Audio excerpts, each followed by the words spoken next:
Сенікін төмен жақта менің батырмасын басасыздар.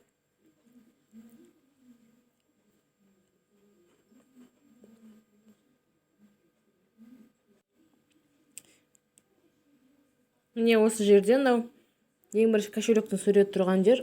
Сол жерде сіздер мысалы ұнаған тауарларыңыз заказ бердіңіз, бірақ ақшаларыңыз жетпей қалса сол жерде шығарып тұрады.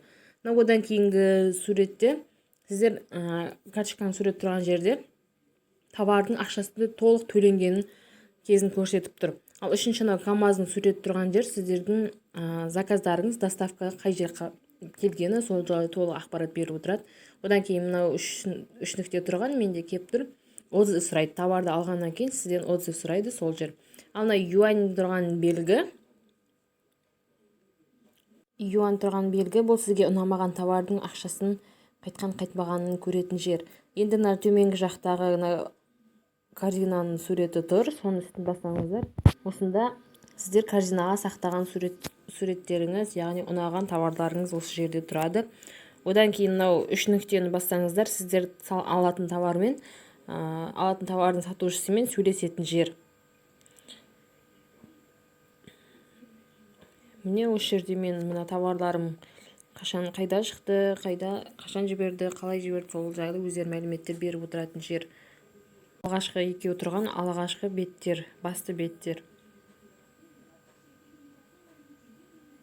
Және жоғары жаққа қарасаңыздар, мынау камераның суреті тұрған жер, сол камераның үстін бассаңыздар, сурет арқылы іздейсіздер. Мына жерге жазып іздесеңіздер болады, мына жерге сурет арқылы іздесеңіздер де болады товарды. Қазір міне осылай картинаға кіріп, ұнатқан заттарыңыздың суретін таба аласыздар осы арқылы. Және жоғарыда сканердің суреті тұрған жер, ол сіздер компьютер арқылы кірген кезде өзіңіздің QR код арқылы кіре алатын жерлеріңіз.